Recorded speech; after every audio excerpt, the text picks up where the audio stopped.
Hello, folks. John Shinholser live here at the McShin Foundation in Richmond, Virginia. I'm your host today, also co-founder and president of McShin, as well as a person in long-term recovery from substance use disorders. For me, that means I've been clean, be 38 years next month if I make it.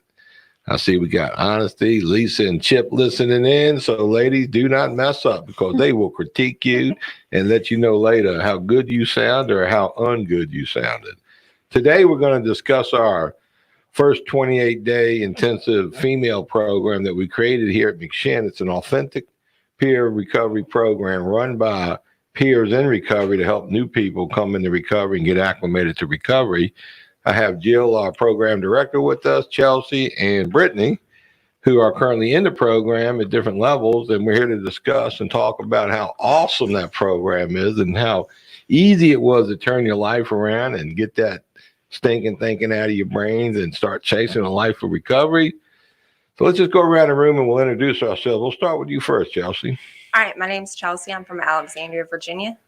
Welcome, Chelsea. Glad you're here. How old are you, Chelsea? 32. 32. This is your first introduction to recovery? You've been in recovery before? I've been in recovery before, but not in a structured setting. Not like this. No. Have you been to treatment before, inpatient or anything? No, I haven't. So what would you do for a living before you come here? You can still do it for a living when you leave. I was a title clerk for a dealership up in Northern Virginia for a long time. That sounds interesting. So you know how to like alter titles, or you just keep it above board? Keep it above board. That was a trick question. Just check and see where you were spiritually. Brittany, who are you and where are you from? I am Brittany. I'm from Spotsylvania. Oh, we love Spotsylvania. Yeah. And how old are you, Brittany? I'm 32. You see how easy it is to get the age of ladies around here? You just ask them. And McShin instills honesty and fast answers in people. You know what I mean? Yeah. So what do you do for a living before you come here? I've been a CNA for 12 years. I really enjoyed it. Yeah, that's cool, man. Yeah. I'm glad. You been to treatment before? Nope. This is my first time. Your first time introduction to recovery treatment? Yep. Well, good for you. How's it going so far? It's going great. I've been here 3 weeks almost, and I can see a huge difference in myself. And So when you first come down here, what were you expecting? Did you have any idea? No, I've never been through any recovery. So you had nothing to judge us by. Nope. And so far, you think it's been pretty good. I think it's been great. And we didn't handpick you ladies either. We used like short straws, right? You know, you got short straws. So Jillian, tell us just a little bit about you. So my name's Jillian. I am the director of female programs for the McShin Foundation. I came through January 27th, 2017, and I didn't leave. I've been here ever since. Like 3 years ago? 3.5 years ago. So you came through our women's program? I sure did. I came through the program. So you've been to treatment before too, right? Yes, I went to treatment in Michigan twice. Once in 2014, stayed and completed and graduated the rehab. Came home within 2 weeks and started using again. All right. Then you went back somewhere? I did. I went back to that rehab in December 2016, stayed for 10 days and left. Mm-hmm. But you learned a little something while you were there. Yeah, I learned that was the first time I was, introduced to counseling and everything. And the treatment model. Yes, treatment model. So it's safe to say treatment, when you go to treatment, that's a place where you discover you might have a problem and need help. Mm-hmm. So, but we'll talk about a little bit of difference between treatment and the McShin model, because we're very proud of our model here. I've often said that, like I just said earlier, treatment is where you discover you need help. It's nice to go away. Treatment's wonderful. We don't have enough of them. More people need to go.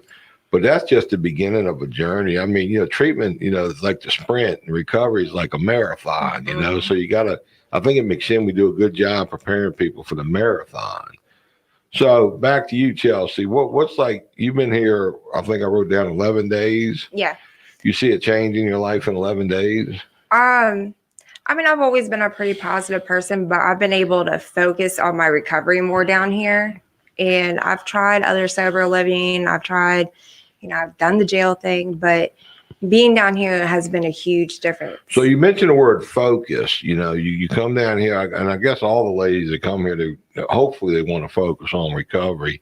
But we do get a variety of people come here for a variety of reasons. Mm-hmm. But would you say the atmosphere we've created was conducive to your ability to focus on your recovery? Definitely. Being all the way out in Chesterfield, away from, some of the distractions here with just us girls being around, we're a lot more open. And I know for me, I feel a lot more comfortable being able to share more intimate details. So you're really in an all-female setting, basically 24 hours a day, 7 days a week, with the exception when you go out to meetings at night. Yes. And when you come here on occasions for the big group meeting or whatever. Yes. But we do a good job isolating you from distractions, as you mentioned. Yeah. And we do it in a loving, compassionate way that's not either intrusive or you don't feel like you're locked up anywhere. No. A lot of freedom and liberty. Pretty much. And all the peers around you, all the peers in leadership, they've been through the program, been there, done that. You think that helps? It does. Like our house managers at our house, Miss P and Lisa, are amazing. Yeah, they're great peers, man. You're lucky to have those two ladies. So, Brittany, you know, what would you say about a nice, safe environment to come recover in? Oh, I think it's absolutely amazing. Like just the Chesterfield place, just being around a bunch of girls and being able to open up, you know, it's a lot easier for me, you know, instead of, like you said, the distractions. Yeah, that's a pretty roomy place out there. It is. It's 3 nice. acres. It's a big, big house. It's got a beautiful group room in the back. Y'all can group up in. We'll build out a nice little Zoom room for you, an office and Zoom room, and got horses out back, and it's really nice. It's quiet at night. I mean, it's pretty cool, I would say. Absolutely. So, Jillian, you came through, you know, don't get me wrong, our old model was great. It was fine, you know, but, you know, we do have gender-specific housing, gender-specific grouping. But that first 28 days, you know, compared to what you came through and what we've created here recently, can you see a difference in it? Oh, absolutely. You know, when I came through 3.5 years ago, that was when the first time I was around just females in the house, where I learned patience and how to meet people where they're at. And, you know, coming here every day was something completely different. It wasn't the rehab model. And having them out in Chesterfield, where they get to be with each other every single day. They have no distractions of coming up here. I think it's a huge difference. And in case y'all wanted the distractions we specifically are speaking of is the smoke shack where the boys hang out. Yes. You know, a lot of times we do our groups, life is good, but they get that 15, 20-minute break out at the smoke shack. Next thing you know, Romeo's slipping in. And then all of a sudden you can't focus on your next group because all you think about is how good them tattoos look. And you found a boy who mommy wasn't buying him cigarettes. You think you got to fix her upper, you know, so you just trying to figure out how to score that, you know. So we sort of take that off the table. I think that's a big hit. I think it's a huge hit. And so far it has been a great transition. Right. So, Chelsea, has there been any disappointment since you first got here? I know you've only been here 11 days, but, you know, anything that really bitch or complain about? The drive and having that bumpy. It's a 25-minute ride. Yeah, but it's not when you're in the very back of the 15-passenger van. It's not. You're like this hitting the damn ceiling. You look like you can handle it. I mean, how many times are you in a van load of people getting high, riding through the neighborhood, you know, looking to score, you know? 0. That wasn't your lifestyle. No. Well, don't relapse because that can be your lifestyle. So it was isolation. You ever been to King's Dominion? Oh yeah. You like the rides? That's totally different. No, it's not. It's the same. A ride is a ride, whether it's in a van or a roller coaster. Y'all ain't thinking straight, man. Let me put this in perspective for you. So, Brittany, anything that kind of you've been let down on or disappointed in? Not at all. Not at all. I just, I was really honestly indecisive whether I was going to stay or not. But you know what? When I first got here, but I definitely want to stay. So the first day you were here, you were thinking, I got to get out of here. To be honest, yeah. Yeah, because a lot of people think like that. I've never been in a recovery place before, and I'm a shy person, and it's hard for me to open up to people, and I just did not. You know, you're very shy, but I like our ability as peer facilitators. We can sort of inspire people not be so shy and really start talking, and that's an important skill to learn because you got to learn to listen and be open in recovery. So you're living proof. Because you walked in this room shy, and now like you're Miss Talkative, you know. So that's pretty cool, man. We got some talent here. So Jillian, since we've really, you know, a lot of folks out there may not realize, but about 2-3 weeks ago, we made the decision to just, you know, have a very secure first 28-day female house, and it's not easy building these programs like this. You know, they're very expensive, cost a lot of money, and because we're a charity, and you know, funding is always a struggle here. what little money we got, we reinvest back in better quality programming. So you ladies are like the first group to come through that, that upgrade, so to speak. Mm-hmm. And Jillian, has there been challenges, making the shift? I expected a little bit more challenges, but it hasn't been that bad. We have volunteers that have been willing to go out to the house and do groups with the females, and they have, reported back to me that they loved it, that the girls were very interactive in the group. Well, the change wasn't difficult. That's from leadership perspective as well, because I knew daggone good and well we had all the tools we needed. We had all the skill we needed. We had the talent we needed. We really just had to make the adjustment. And, I travel the country. I travel the world. Most metropolitan cities that have these outpatient or these partial hospitalizations where they have a recovery center and they put you in apartments at night. They, like down in Atlanta, they drive 45 minutes one way just to get the group in the morning. Oh, so, wow. I mean, we're way ahead of the curve to really what's out of it. We've just been so spoiled. We still have female recovery houses within walking distance of McShin. We just wanted that first 28 days to be one of focus, containment, reduced restrictions, that kind of stuff. So I think it's going to be a big, big hit for us in the future. So what do y'all like best so far about being here, Chelsea? Well, in the house, our sisterhood. Sisterhood in the house. Oh, I love it, man. Y'all talk about boys? Tell the truth. Some people. Some people, but that ain't your story. I mean, I came straight from jail, so I've been separated from men for so long. I don't give into it right now. So is coming to a recovery program from jail a step up, would you say? Oh, to this program? Yes, most absolutely. Definitely. I'm amazed that the people come from jail. Well, we go into a lot of jails. We facilitate a lot of programs. We develop lots of relationships.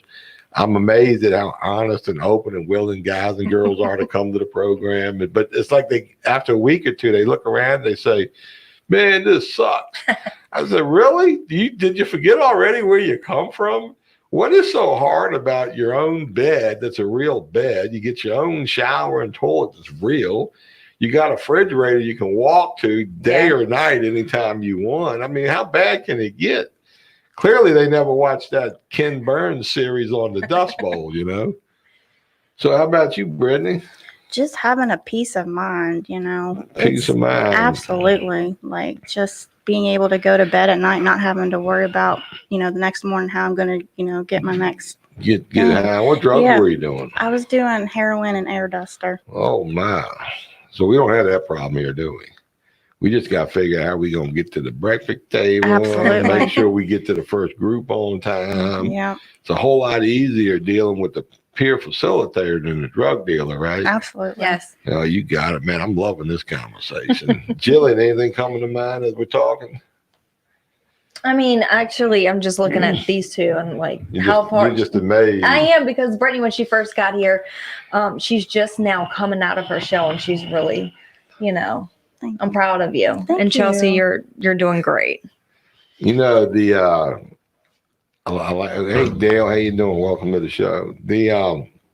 Recovery, it's like we say this all the time. We come in here, we have our concept of getting high, what life should be about, what our hopes and dreams are. Then you come into early recovery, then you realize your brain was telling you stories. And you get to realign with, probably more humanistic and realistic visions and what you want your life to look like. And are you starting to see a transformation, ladies, on what you thought life should be about and what you hope it to be about?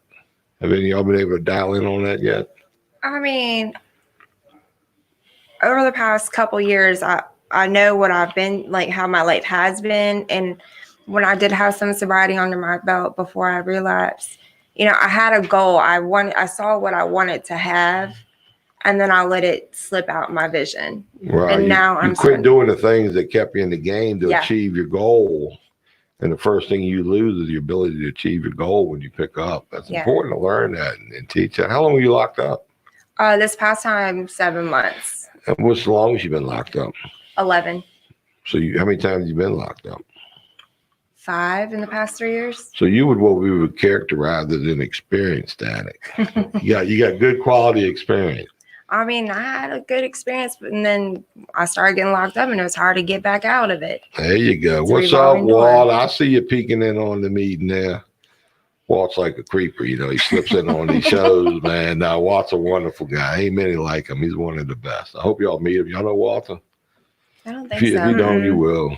He's like Yeah. that. He's almost a house preacher around here.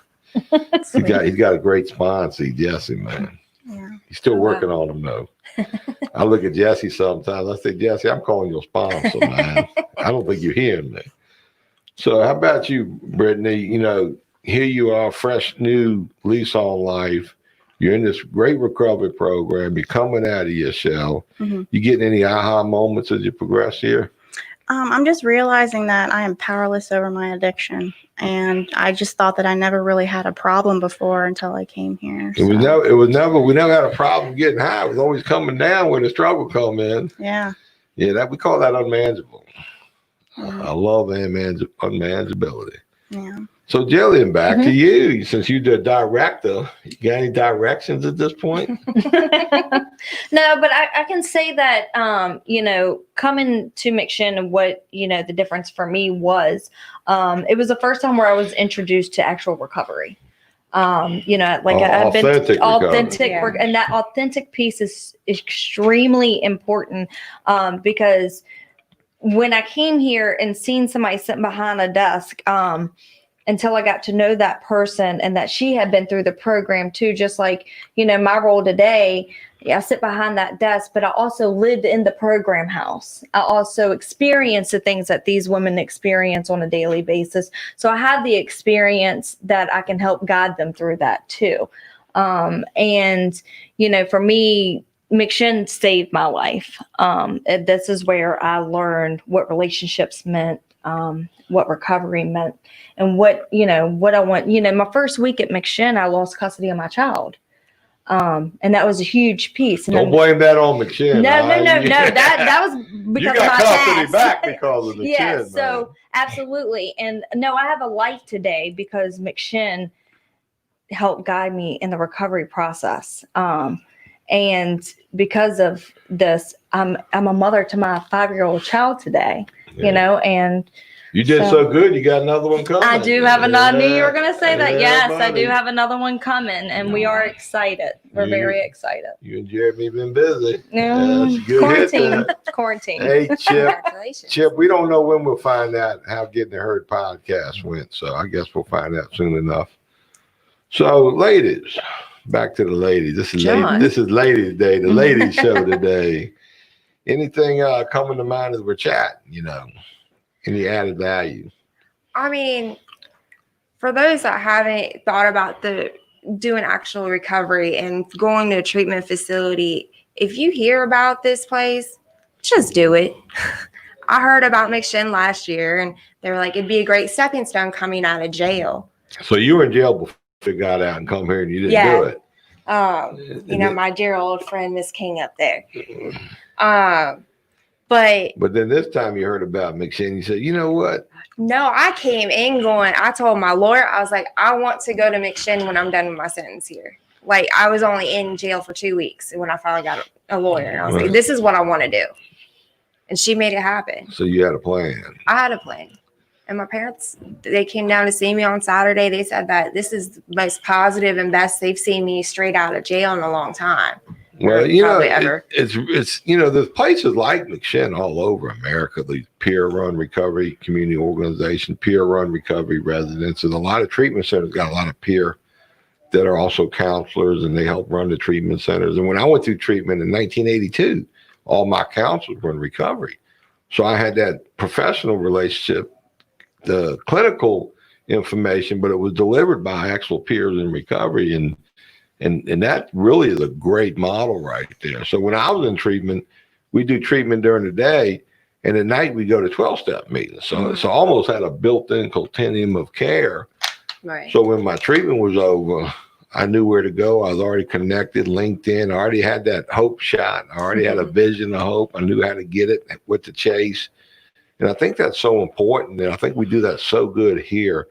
While you come through here, if we can just get the people to open their minds and listen to the hope shot, Find that hope shot that works for you. Get that vision that works for you. And by God, we will guide you to the result of your vision, providing it's recovery related, because, this is just not a burning bush we talk about. We really are the burning bush, so this stuff is real, man.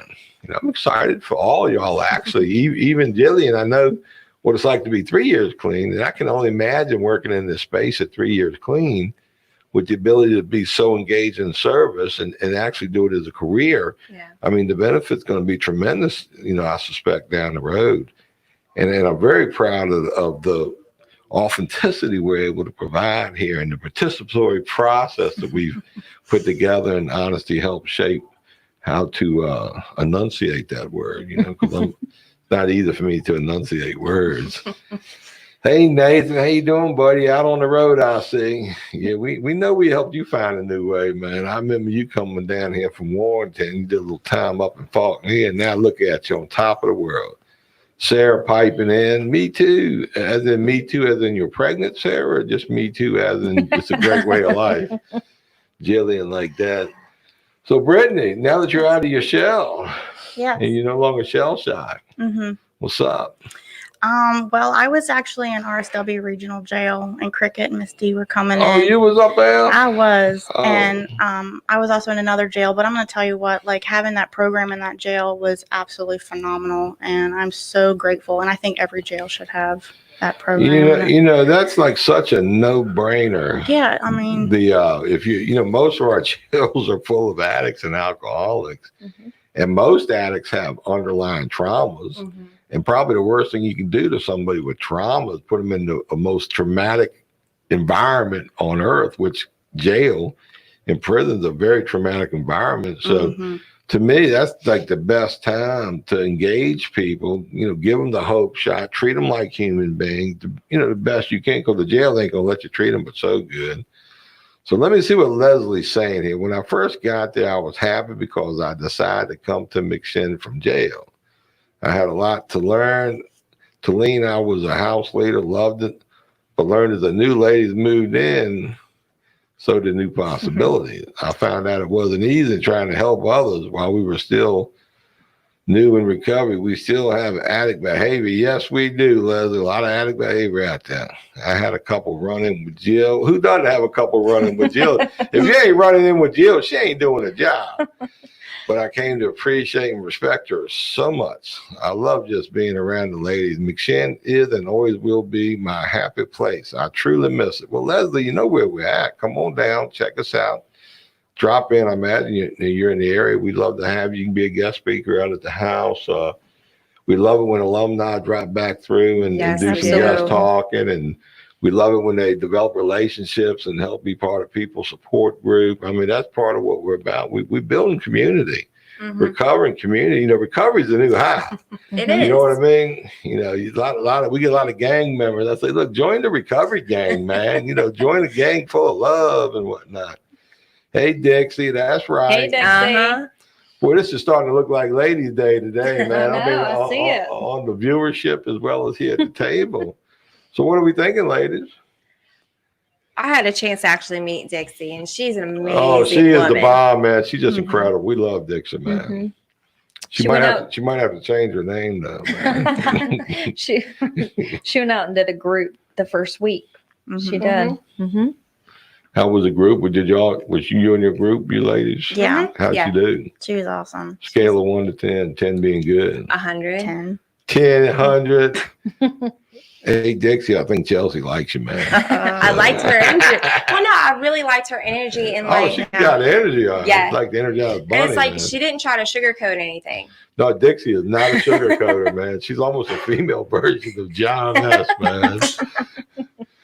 Not quite as bad. D. Lewis, I love it, Dixie. You're learning, baby. You're learning. So what else going on, ladies? We got the audience. We got content. We got value. We got messaging. We got hope. We got delivery systems. What are we thinking?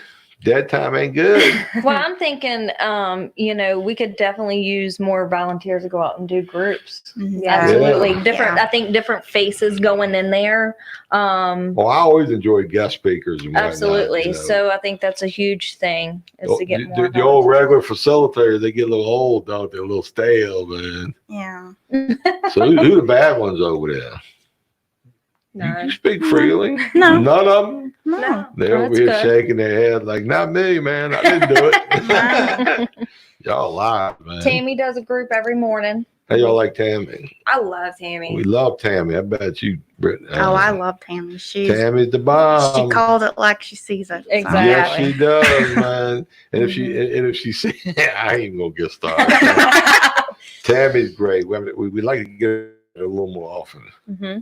Y'all met Brenda yet? Mm-hmm. Yes, we How's got she? to meet Brenda. Oh, on I love Monday. Brenda. Oh, Yeah. she's a talker, ain't she? A little bit. A little bit, huh? Yeah, But it was good. she came out and told her story, and I could relate a lot to her too. So I really enjoyed talking to her. Walter says, I never get old. Is that what he's saying? Can't read, man. I think it says it never gets old. Oh, it never gets Maybe old. that's what I it is. got you. He can talk, but he can't write.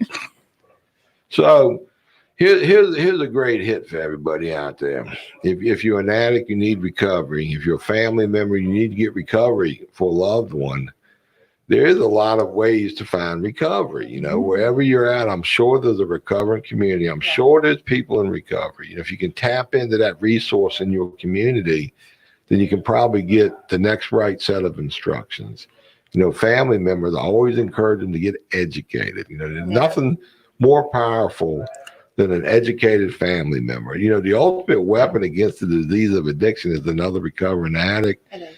Well, I think the ultimate weapon against codependent parents is an educated codependent parent. And, you know, I just can never stress enough, go to Family Anonymous, you know, get some counseling, seek out the recovering community. You know, there's a community for everybody. If there isn't one in your community, you need to develop one. You know, you do the work, put the effort in, and you'll be better for it. You know, and then of course the community will too as well. So, y'all got parents? Yeah. I have. Jillian, you got two parents? sons. Any of them get educated about recovery process? Not really. I mean, Just what they learned in the courtroom and the lawyers basically, and the and judge. me going through different sober houses and then coming here. Well, I think it's really important for you to reach out to them, and because we have Moses does The Wednesday night. the meeting. Wednesday nights, yes, and make sure they get connected with that Okay. because that's You really got- important. You got parents, Brittany? My mom.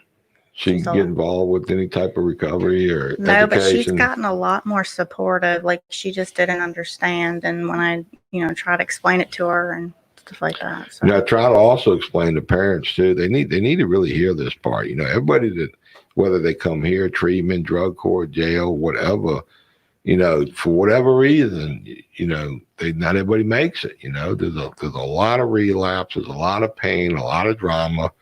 You know, we try to set up systems that work and can reach the majority of the people, but it's still the individual's responsibility to follow suggestions and do the work. Mhm. A lot of times parents want to, just send their kids or their loved ones away somewhere and say, oh, I paid the fee. I've sent them there. I want, I want the result. I want to guarantee. Well, that's just not how this works. Mhm. It is difficult. It's hard, man. Mm-hmm. And I think a lot of parents get that, but a lot don't really get it. That's why I stress that education so much. We got great data here, great outcomes. Yeah. We're truly an evidence-based recovery system. And that's why I've You heard. in our evidence, the systems we use, the components we use, they're evidence-based. We collected data that actually shows how effective we really are and where we're not. We know the good, the bad, and the ugly. And I think a lot of places say they're evidence-based, and they might have a little bit here and a little bit there, but it's a word and a phrase that's thrown around a lot. Mhm. We actually put our work where our mouths are and our mouth where our work is. We have two data collection platforms, so, and they were created by Harvard and Yale and Stanford and Sheffield, scientists. These are like the best data platforms out there. And that's why I know how effective we are. And I know what we do works, and I know it's one of the best things out there. And you're all a part of it, So how does it make you feel to be part of one of the best yet simplest systems known to man? I mean, it makes me feel pretty good. It makes me feel like I made the right decision in wanting to come down here. So if you don't make it, ain't because the system won't good, right? No. So it's an operator error, as we like to say. Self-sabotage. How about you, Brittany? I just feel really good, and I just feel a lot better about myself and know that I'm more than just a drug addict. Well, good for you. We're bigger than our illness, you know what I mean? And the best part about it is we can be about our recovery. Moving forward, our future can be about our recovery, not our past. And, how quick people forget that. Now, Jillian, now that you're the fearless leader around here and whatnot, I mean, can you see the value in working here and being the leader here and taking on a bigger role? Absolutely. Like when I first got here, I could never picture myself where I am today. And to be in a position where I get to help other women in recovery and help guide them with the experiences that I've done and that I have, that's the blessing to this, is because I've walked and have done it. And no, I could never picture myself. And it's amazing. Like I'm still every day proud of myself and where I am. Good for you. Every one of you, if you think you're feeling good now, wait till later because it gets better. And, I give lectures a lot, as you know. I'll do one today, actually at 3:30. But one of the talks I like to give is like an example of if you smoke crack for the first time. You know how a lot of people smoke crack and they always say, man, I keep smoking to try to get that first one, get that first high again. It's hard to get that first high again. It's not hard. It's impossible. Yeah. But in recovery, you can get your first recovery high. And then after a while, your recovery high is better than your drug, and you keep chasing your recovery high, and the recovery highs, they get bigger and better as they go by. You just don't get that first recovery high again. You get one that's better next time around. So there is no limit to the height of a recovery high. And that's just so hard to get these impatient newcomers to understand that, to go from the drug get high to the recovery high might take a year or two.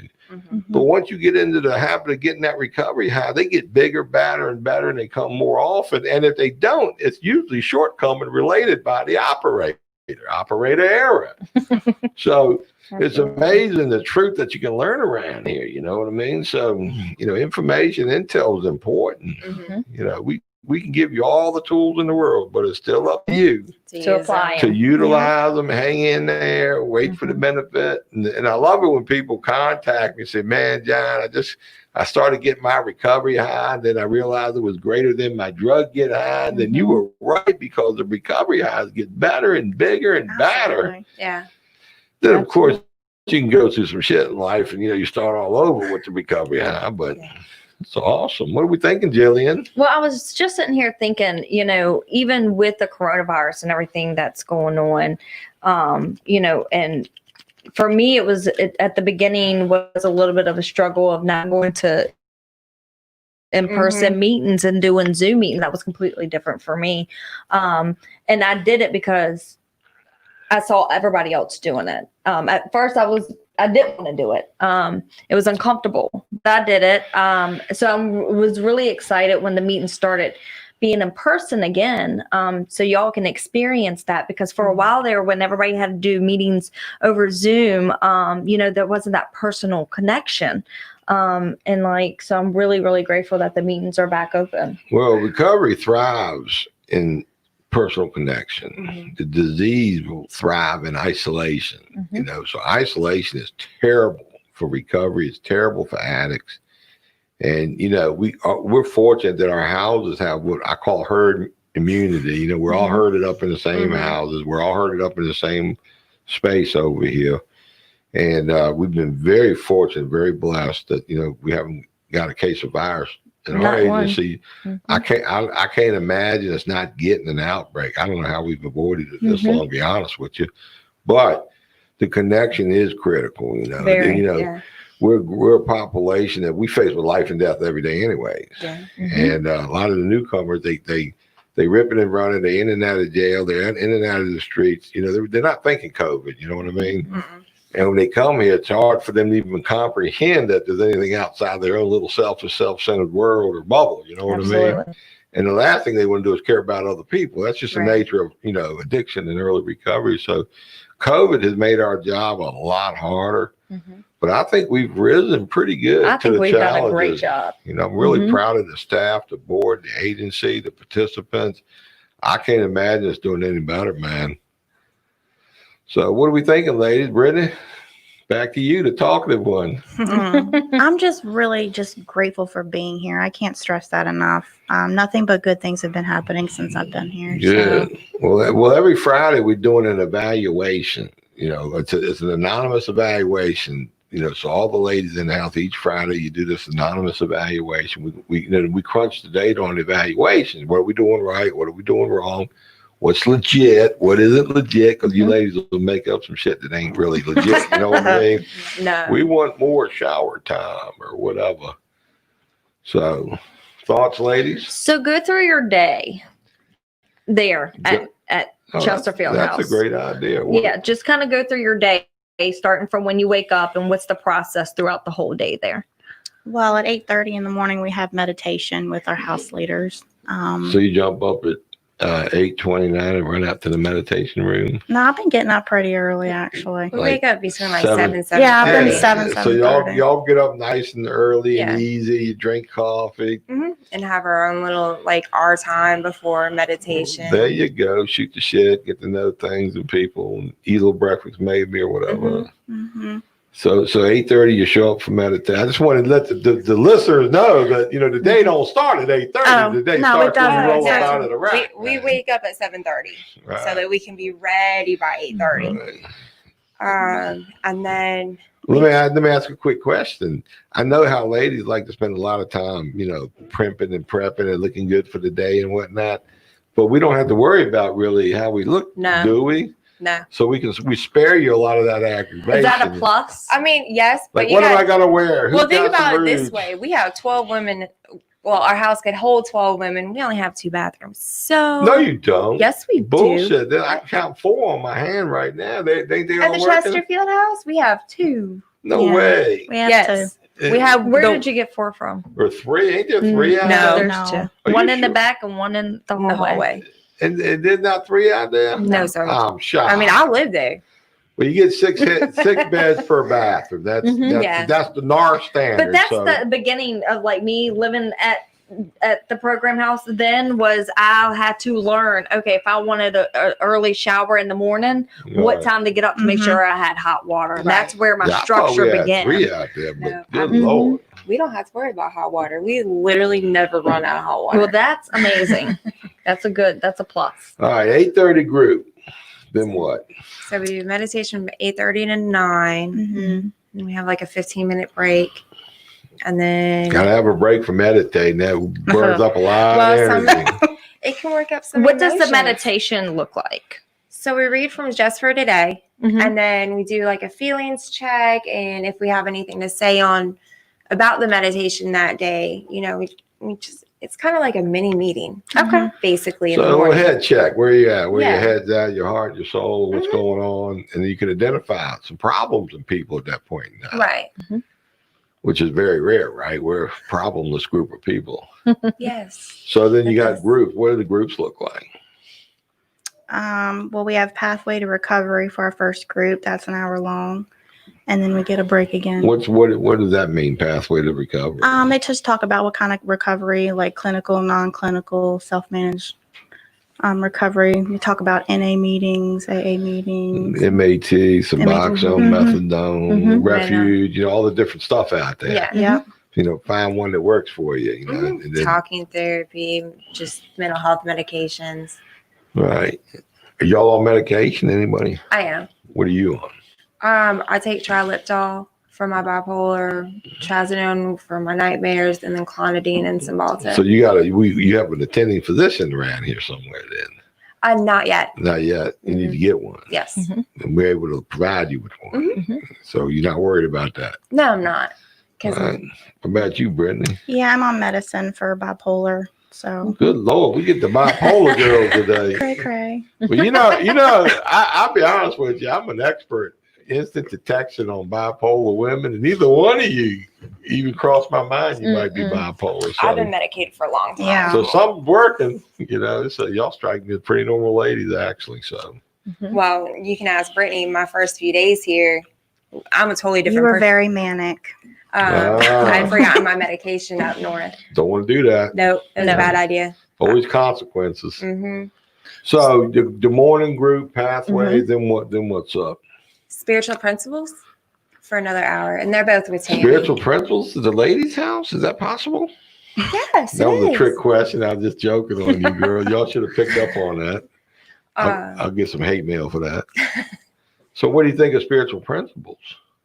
Is that good talk? I mean, we started off with a 5-10 minute meditation Mm-hmm. to get in just like a good mental space. Mhm. Breathing. Yeah. You do breathing technique, breathing Mhm. exercise. They're cool, Yeah. man. I like to hyperventilate myself, man. Get a little head rush. It calms man. me down.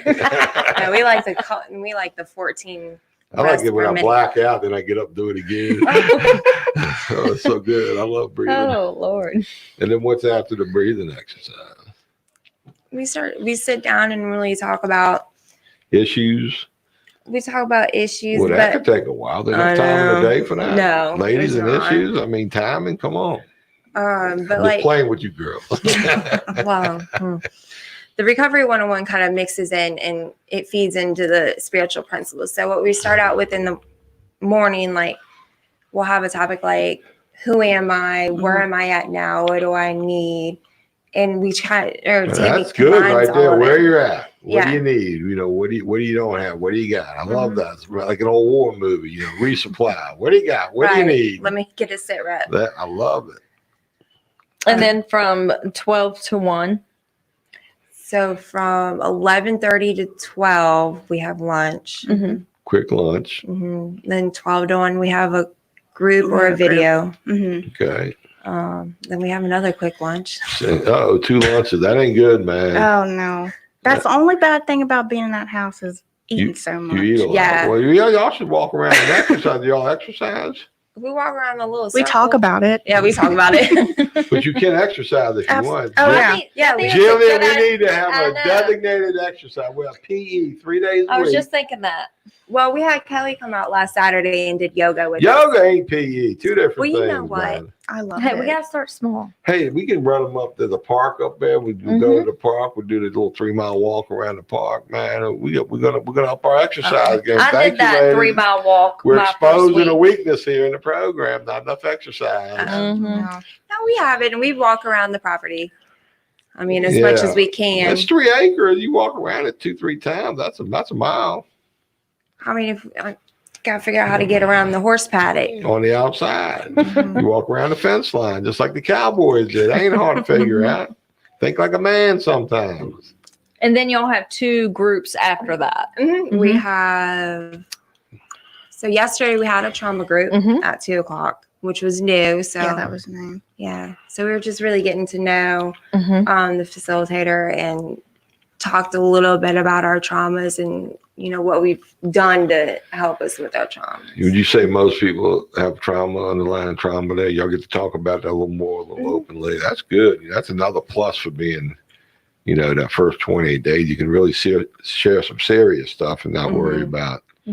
Just knowing you're not alone, what I Right. mean? You ain't never alone over I there. know. Trust me on that. But it's like, I mean, I've heard that most females have trauma before addiction. Totally. Yeah. Absolutely. Most men too. Most addicts have underlying trauma, no question about it. So a safe environment to open up and share is real important. Definitely. Well, I like that. What do you, and then I guess you get dinner after a while.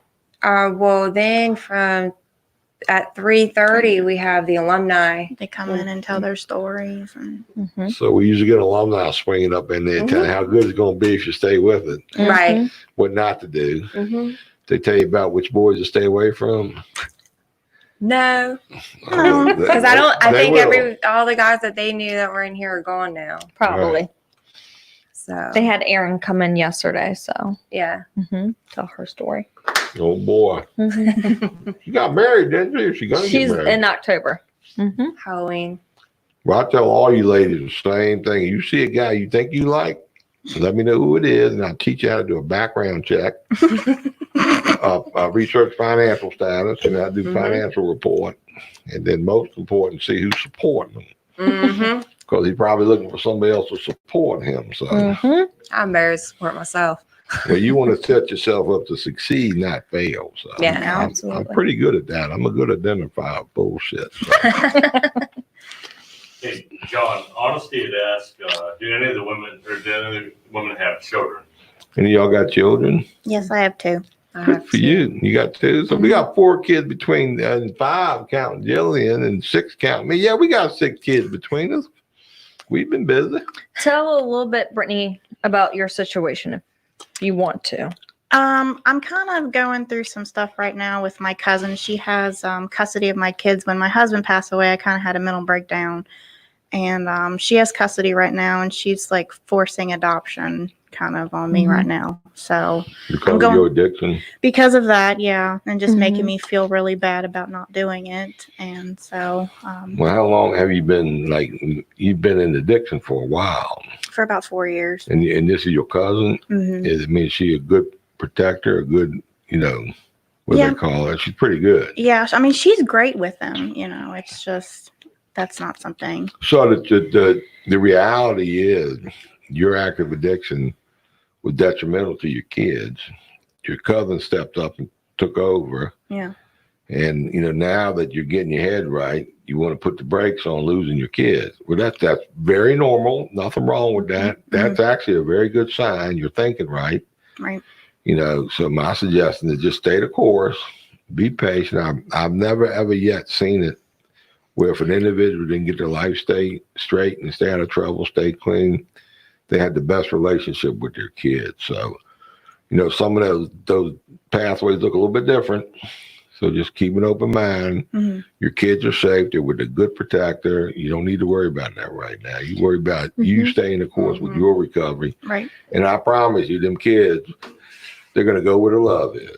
Absolutely. And that's what we're working on is get some women's numbers who have experienced that so she can talk to them and get some experience from them. Well, it's natural to be concerned. So good for you. That means this stuff's working. Oh, yeah.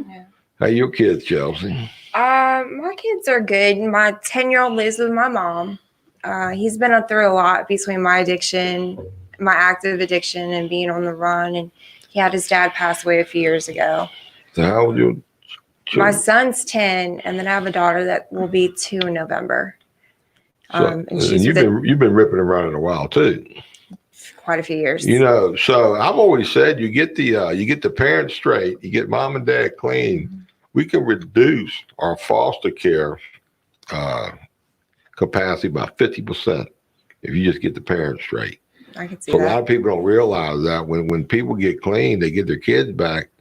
That takes a load off the foster care system. Yeah.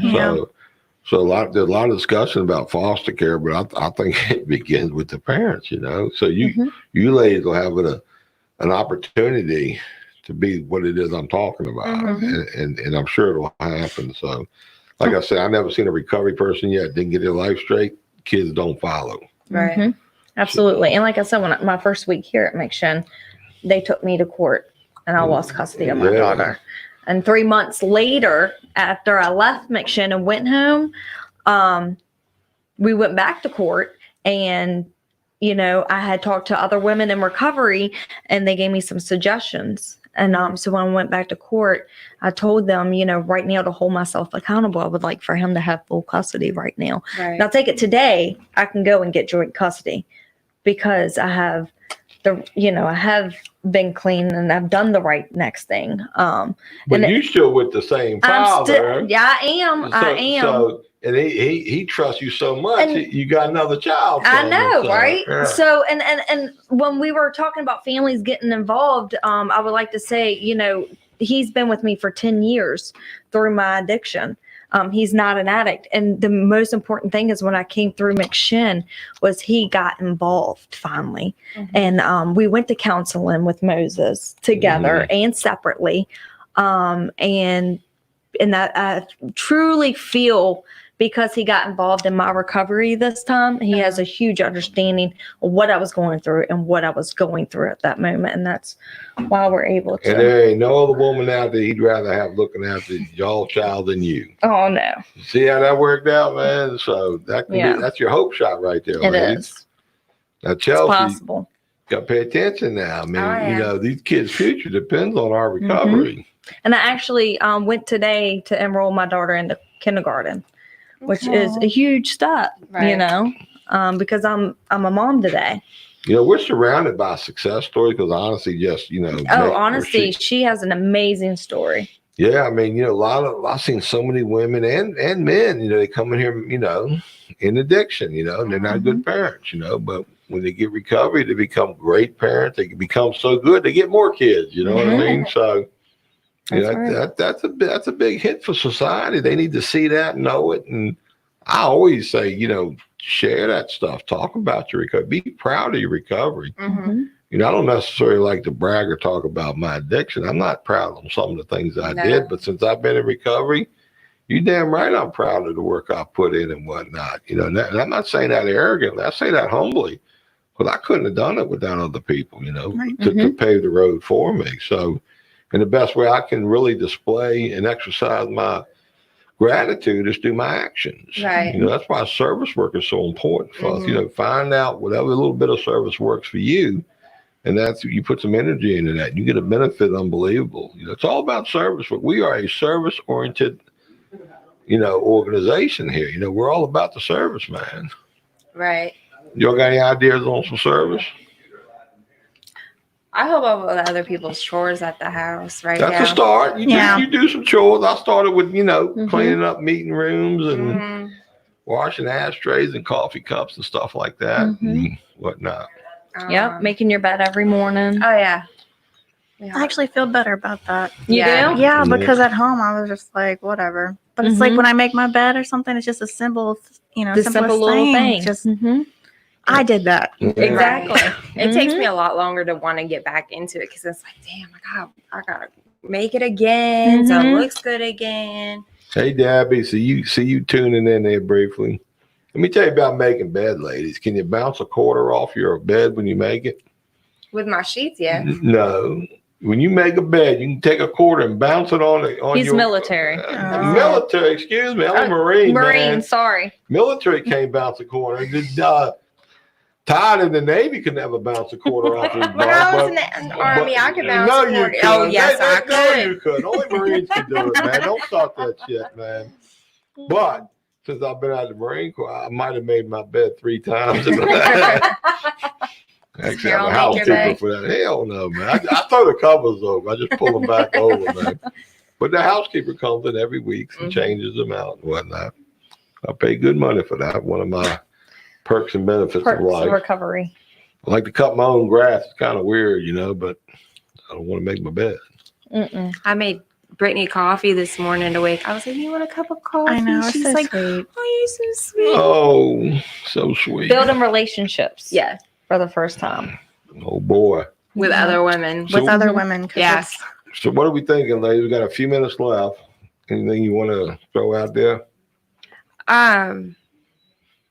Just if you're having a tough time and you want somewhere to go to get help, come to McShin and get the help that you need. That almost sounds like a commercial. Call somebody. Right? Call somebody. Yeah. Who you gonna call McShin? But we're here. We're available. You come from where? Alexandria? Well, I came from Prince William. Prince William. Yeah. I mean, they come from all over the country to come here, to be honest with you. Yeah, we have a couple Maine girls in our house. Yeah, they come from Maine pretty regular, and Ohio, and Florida, and Georgia, and Northern Virginia, D.C. Yep. So, you know, that's good hit. You know, we'll take them. Right. We're going to do the same work for an out-of-stater as an in-stater. How about you, Brittany? Closing thoughts here? I don't know. If you're struggling out there, please give McShin a chance because, to be honest with you, like, I don't know. I wasn't ready for recovery, but, you know, I'm here now, and I can see a huge difference in myself. So that's a good hit. Yeah, Walter, 15 years in the Army, I wouldn't expect you could bounce a quarter off. But you do dress nicely. I'll give you that much. Them Army dogs do like to dress nice. They like to look good. They like to almost look like a Marine. You know what I mean? Can't quite get there, but they want Yeah, to look like them. they can roll their sleeves now and Yeah, everything. all that stuff. Mm-hmm. Jillian, closing thoughts? No, I don't have any. I'm just really proud of these ladies. Thank you. And I'm and proud of you too, Jillian, because you. it ain't easy working with these ladies. not all the time, but it's worth it. You know, It's I get definitely I worth get in it. a lot of trouble for yelling at them and say, "Are you kidding me, man? I'm just doing this a few minutes a day." Jillian got to do it 7 days a week, man. That's hard. Yeah. But I enjoy it and I get a lot out of it. It helps me in my recovery. Absolutely. It's not easy being in this space, being, you know, a professional, dealing with the disease of addiction Mm-hmm. and live your life at the same time. I mean, that, and I tell people all the time, look, man, I grew up in a very dysfunctional, unmanageable, difficult family. The paint contractor for 30 years. That's real difficult. I spent 4 years in the Marine Corps infantry. That was difficult. But I don't think none of that compares to trying to run a recovery center, authentic peer recovery community organization, participatory process, you know, but it's like, it's the kind of work we thrive for, you know, we become our best when we have our greatest challenges. Yeah, so absolutely. it makes us be who we are and be as effective as we are, I believe. So, all right, folks, that about, you know, wraps it up for today. I just want to remind everybody to follow Addiction Across America 2020. One of our road dogs, Nathan Mitchell, is out there riding around the country, talking to people in recovery all around the country, shooting a little video here and there, probably make a little movie before it's over with. So we love you, Nathan. I know you catch up on these every now and then. And until next time, folks, y'all have a blessed and wonderful day. Thank you, Todd, for your hard work today. Thank you. Thank you. All righty. One thing we do here, we always educate our participants. I want you to leave here after your 30, 60, 90 days, or however long you stay and leave. I want you to be educated about the disease of addiction, about substance use disorders, what you need to do to personally recover. But I want you to know why we don't have the support we should have. I want you to know where all the funding goes, what the thinking is of our culture, why we're the way we are. And just for the record, everybody put their right hand up. I hereby deputize each and every one of you as an ambassador to be a face and voice of recovery from here on out. You've just been deputized. You just became ambassadors of a recovery movement, an authentic recovery movement. What authentic means about people in recovery themselves. This is our call to action.